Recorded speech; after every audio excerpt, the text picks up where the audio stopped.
Hello and welcome again to the Intro to Python Skills for AI. For those of you who are joining in for the first time, my name is Adesh. I am the Principal Investigator for the Algonquin Data Analytics Center and the instructor for this workshop. So today we are going to learn how Python can be used to create web applications. We will also be covering how you can use several Python libraries, and lastly, how we are going to use new Python skills to create a chatbot. Now, before we jump into the code, I would like to take a moment and show you what we will make by end of this workshop and how does it work. So as you can see on my browser, we have a text field in the first box where the user enters the person Twitter name. For this example, I have chosen Ryan Reynolds from Deadpool. In the second box, the user enters a message, and our message here is, "Hello Ryan, how are you?" Now, the Twitter name and the message are sent to the app. Now, behind the scene, the app uses a library called Beautiful Soap to scrape up to 10,000 tweets from user using the Twitter API. The app also uses a Python library called Flask to handle the request and the responses. If you want to learn more about Flask, please read the documentation on Flask in the description. Then the app randomly returns one of the tweets to you. Now, keep in mind, we haven't incorporated artificial intelligence on our bot yet. However, on our workshop 3, we will learn how to incorporate AI into this bot so that we get intelligent responses. But as you can see, Ryan has sent love this message to us. So Ryan is excited for this workshop, and I hope you are too. So what is web scraping? Now, a lot of information on the internet is text. Python has some libraries that you can use easily to scrape that text or copy it from the website into a file. Most libraries have documentation to help you learn how to use the library, and I highly suggest you to read the documentation before you start implementing any new libraries. I'll give you my personal example. When I started learning TensorFlow, which is a machine learning library by Google, I spent an entire 2 days just reading the documentation. Once I was clear that my basics are sort of clear, I started implementing TensorFlow in my machine learning projects. This really saved a lot of time, and I learned more rather than implementing going straight away. Now, some things before we continue, there is some things we need to keep in mind. Writing code is tricky, and I want to share some of the best practices with you. The majority of the time when something isn't working with your code, it's as simple as a typo. So make sure you typed everything correctly before moving on to other debugging techniques. Now, it's okay to make mistakes. You're learning something new. And often when my teams or students are stuck on a problem, sleep on it is the only wisdom I have to offer. So if you get stuck on a problem, get away from your desk, walk around, sleep for a while, and start fresh. You might find a solution right in front of your eyes. Okay, so let's get started. So before we continue, I want to quickly go through what we learned in our previous workshop. So variables in programming are a lot like variables in math. They store information for us. Loops are a structure. So loops structure your program so that you can use to perform the same task multiple times rather than coding it out by hand every time. Functions is a structure you can use in your code to reuse bits of code throughout the program. Libraries are a collection of functions someone wrote, which we can import it into our own programs to use. And so what will you learn today? We are going to use regular expressions, a programming concept used to work with text. So regular expression, often known as regex, is like a basic start to clean the data. Now, if you want to be a level up, so if you want me to use pandas of Python, Pandas is one of the amazing library that is widely used for data cleaning. Now, if you want me to do a workshop on Pandas for Python, hit a comment, write a comment, and that you're interested, and I will try to do Pandas on Python. How to use Pandas for Python. Import. You're using data or function from other sources like libraries or other files in a project. We are going to use Beautiful Soap, and also we're going to use regex. We're going to use 3 libraries. Random to generate random tweet. We're going to use Beautiful Soap to scrape that 10,000 tweets, and regex to clean the data. Now, remember, data cleaning is one of the major steps in any machine learning AI project. If you have a clean data, the accuracy of your predictions improves a lot, rather than a uncleaned data. When you have all null values in your data, bad. Again, if you want me to do a different workshop on data cleaning using Pandas, write them in the comment, and I would love to do that workshop too. Now, the best way to learn is to code and not to read about it. So let's dive in. So glitch. So let's navigate to glitch.com. Click sign in, choose how you want to log in. Make sure, and I'm gonna give you 60 seconds so that you can sign into the glitch, and your 60 seconds starts now.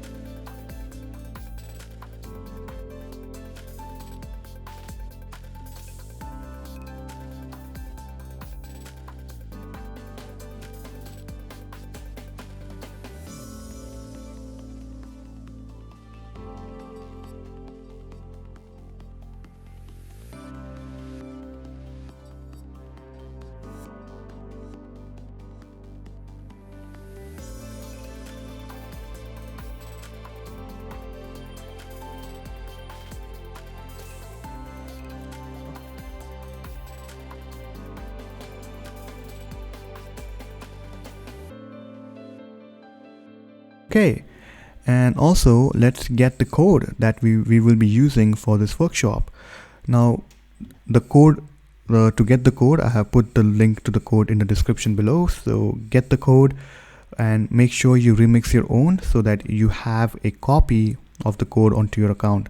If you do have any questions, please do not hesitate to raise the question in the chat window, and I'll be happy to answer them as quickly as possible. I'm going to give you 60 seconds to do this, so go ahead and get the code.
Okay, so now you have all the code you need to complete this workshop. Let's explore the project files. So if you go to your project files, as you can see, so logo.svg, the first file is logo.svg. Inside the static folder is the logo image. You can have any logo image you want, but it should be in SVG format.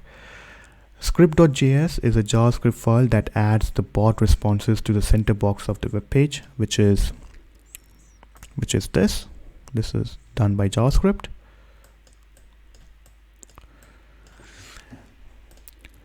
styles.css is the file that styles a web page. So it's like styling.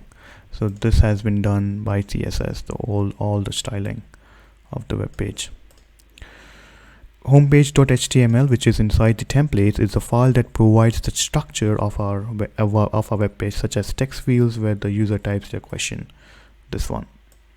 Sorry, too much. Yeah, I'm sorry. I hope you understand. Config.py is the file that tells Glitch how to run our app. This is where all your Flask code is, like request and response. Now main.py is a Python file that handles the request and the responses of a file, which also contains some Flask code. When a user types a message into the chat box, they are requesting the bot to send a message back. It's like any messaging system. So if you write if you request something, you'll get the response back and forth. Twitter scraper fetcher.py is a file that scrapes tweets, and we will be working with this file right here. Readme.md is just all those content, is just the information about the project. Requirements.txt file is a file that tells our project what libraries and frameworks that needs this project to work. And resource.txt contains all sort of resources to keep learning later. Okay, so now that you understand the project, let's dive in.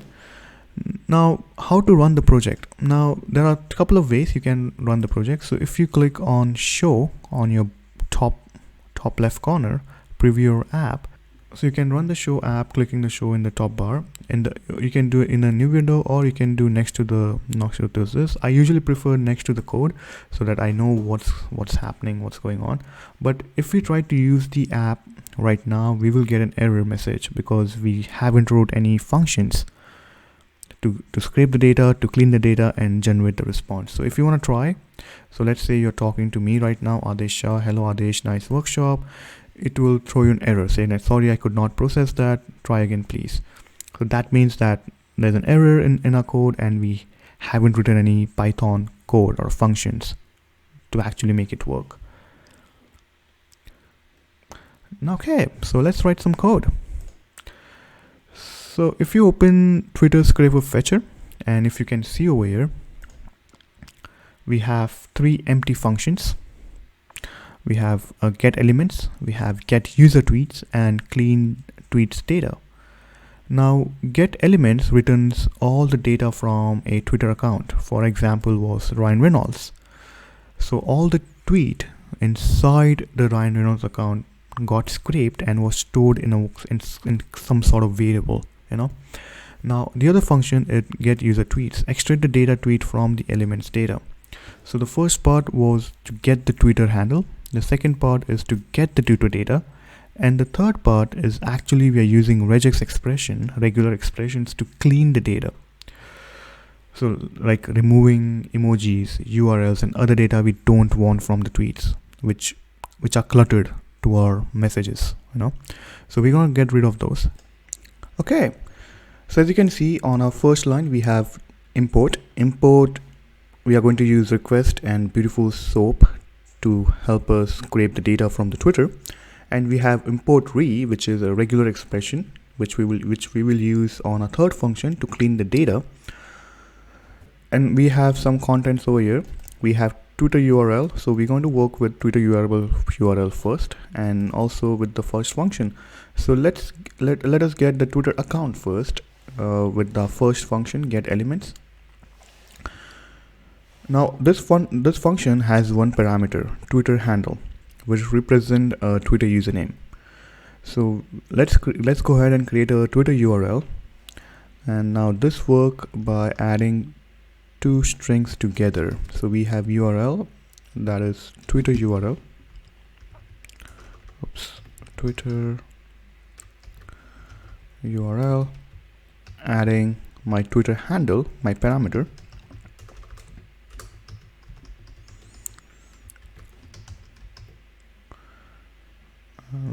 which will be passed into this function as a parameter.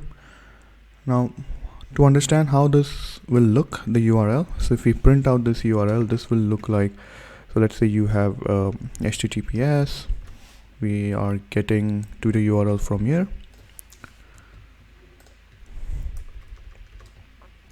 and once we pass the Twitter handle, the value in Twitter handle, that will automatically add after the /. So let's say we add SHA-0150.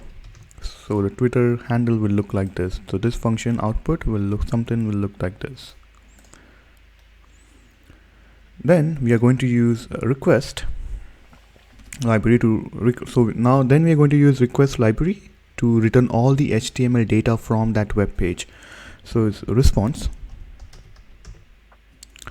is equal to request get URL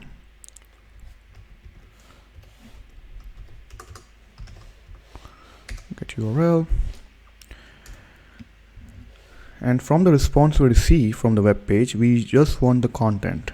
So HTML for the content equal to response dot content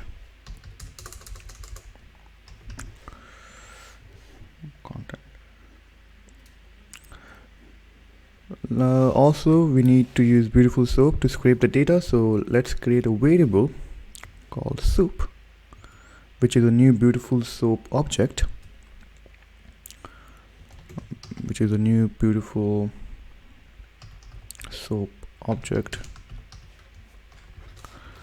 HTML. We're passing a value HTML variable here, and we created, and then we want to analyze the HTML content we create on line 15. So features is equal to HTML dot parser.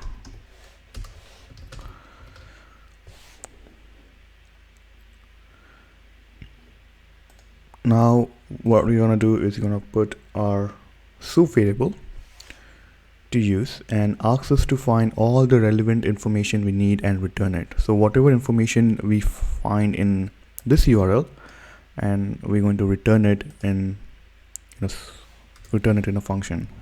So return soup find all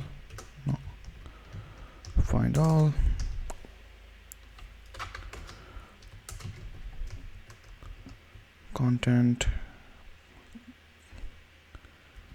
container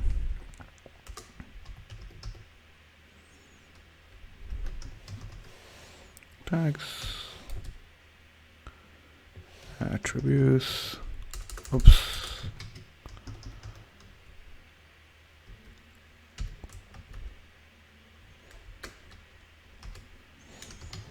class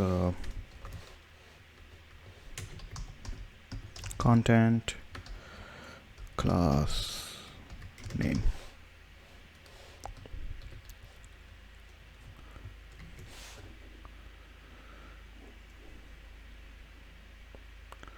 So what's happening? So we create a beautiful soap object. That beautiful soap library makes it easy to parse large amounts of data. Then we use the object to search through an HTML and give us all the data that contains tweet. Now the key term parse is the process of analyzing large set of data with algorithms.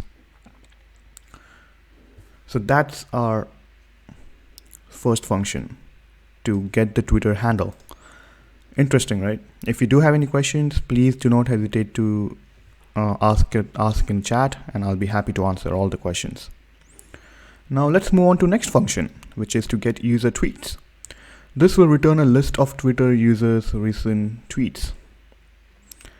Now let's go ahead and create our user list. So now over here our function has one parameter, the user's Twitter handle, because we are going to get that tweets for that user handle. So elements, always make sure you write your variable name that makes sense, so that easy to understand what's going on in that function.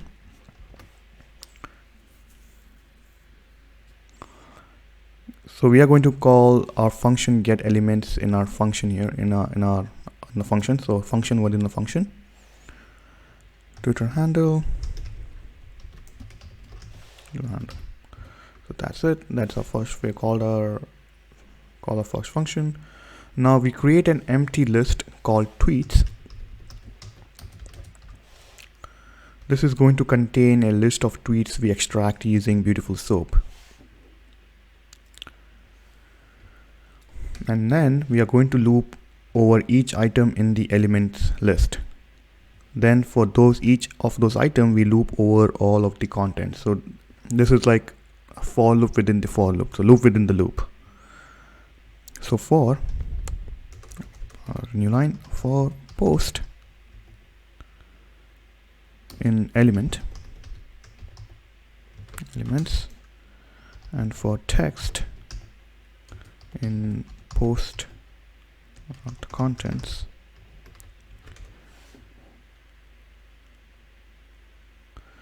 Now if the text contains some data which is not empty, add it to our list of tweets.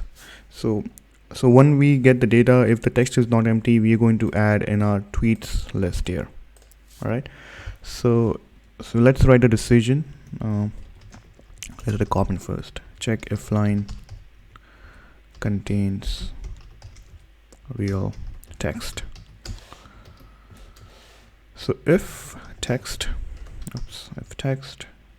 dot string not in empty item, like this, empty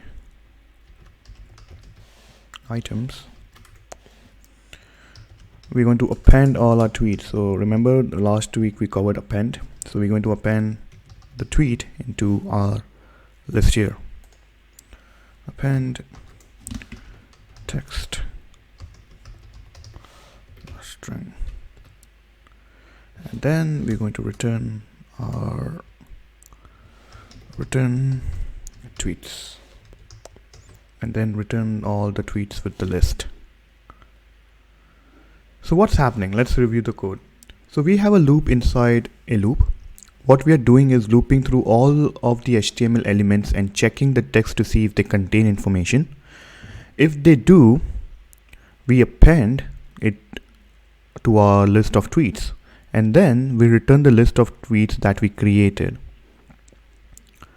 Quite simple, right? Like it's nothing, it's just simple.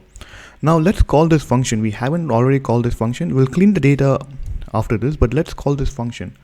So open up main.py and take a look at line 23 and 23 to 27. So line 24, we call the function. We wrote in Twitter scraper get user tweets Twitter handle. So that's we call a function. Then we use a random library to return a single random tweet from the list of tweets. So we have used a random library to get a single random tweet from the list. Okay, so now we are going to create a cleaned tweets list, which will contain all the clean tweets as compared to the tweets over here which were not cleaned. And over here we are going to get rid of all the URLs and emojis to get a clean tweets.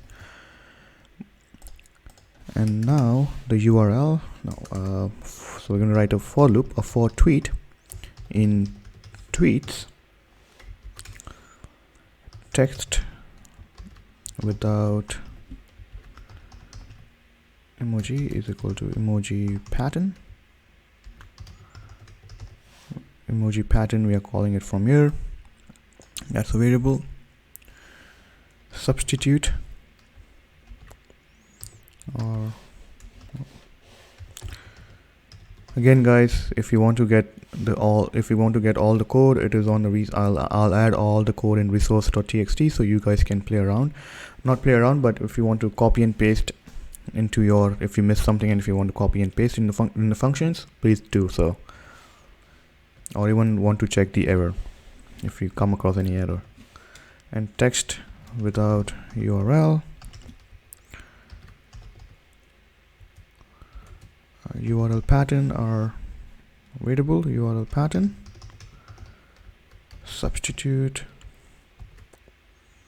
or text without emoji.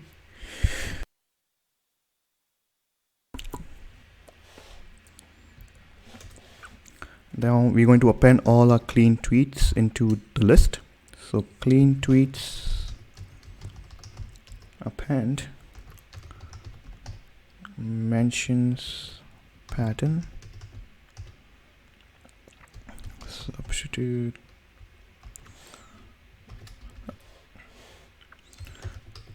regex can be tricky at first. However, do not worry. After this workshop, take some time and read more about regex, and if you want a great tutorial on regex, I have posted that link on the description below. So make sure you read up on regex too, and regex are fun. I love regex a lot. And lastly, we are going to return our newly clean tweet. So return cleaned tweets. All right, so we have written our final function too. Now what did we just do?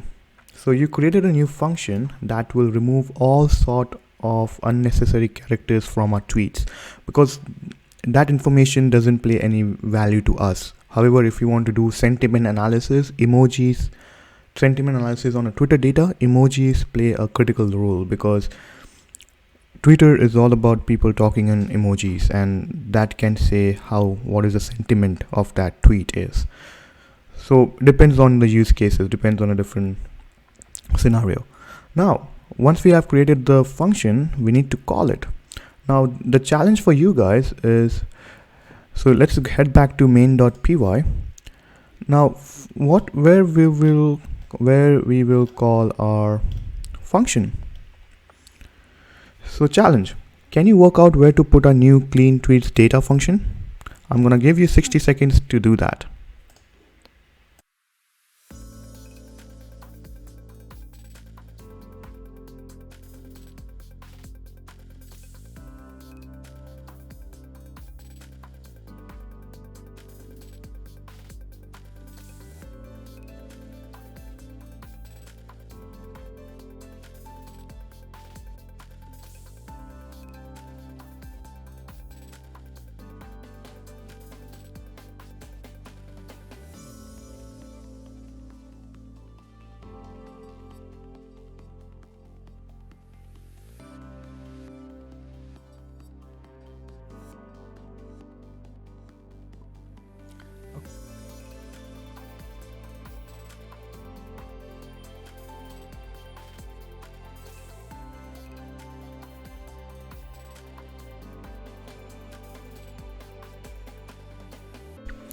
Okay, so we have two important changes to make.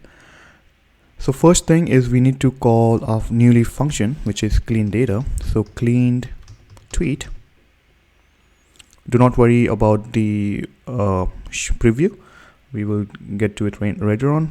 So clean data is equal to, let's call a function clean tweets data, and then we have our tweets.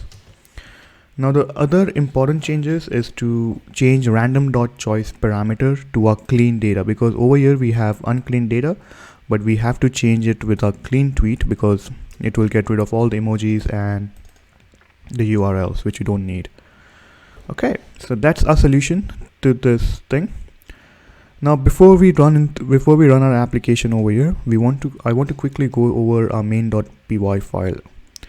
Now on line 17, when a user enters a question on our web page, we save the message into the variable called question, and also we save the Twitter handle on a variable Twitter handles, and then we call get user tweets function from our Twitter scraper fetcher file and pass it Twitter handle variable, that is username of the person they want to talk to, and save the response in our tweets. Now On line 26, this is called as a try block. The program will first attempt to do the code inside of this block, and if it doesn't work, it will go onto the except block below. So it's like if and else. So if this, then that. Now then we'll save the response, Twitter handle, and bot answer to a dictionary called answer, and then send the answer to the user. That's how save the answer to the user. So if we do SHA0150, so that's our Twitter handle, and question is hello Adesh, nice workshop. That's our message. We're going to send this information, and the response we'll get, it takes some time. Okay, so the response we'll get is the clean data. So we did a clean data, and then the answer is username SHA0150, which we got over here, and then we have Twitter handle message, which we got from our scrape data random choice, which is a clean data. We got a single tweet from here. So I'll explain it to you. So that's our Twitter handle. So this is our answer, and this is a bot answer. Yeah. Now this is called an except block. If the code in the try block doesn't work, the program will send this error message to the user. You might remember this error message from the first time we ran the app, right? So great job everyone, you guys did a fantastic job so far. Now what I've changed, now the bot returns something a lot more like sentence rather than random emojis and mentions, right? Message from the first time we ran the app. Remember the first time we tried to run the app, it was like, oh sorry, I couldn't process that, try again please. So that's something always is a good practice, like try this, if not show the error message. You don't want user to be hanging like, okay, what's going on, I don't know.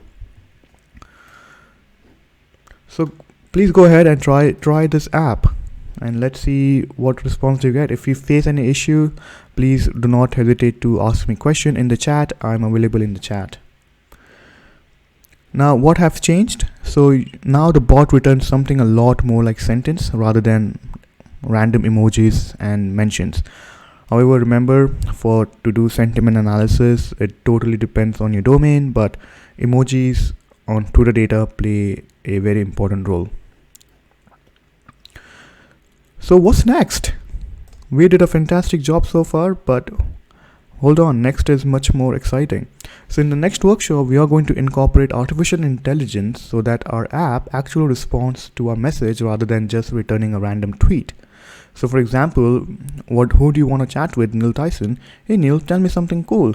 And Neil Tyson got us back with congratulations Jimmy Carter for the best spoken word at the. So we're going to incorporate AI, and we're going to use Markov chain, which is one of the famous chaining thing. And I'm excited to teach you guys about Markov chain. So what did we learn? So Python is a programming language you can use for many different things. Regular expressions are one way to clean data. Python tools you can use to include imports, returns, and try except blocks. Next step is there's a lot of code in this app we didn't get to review.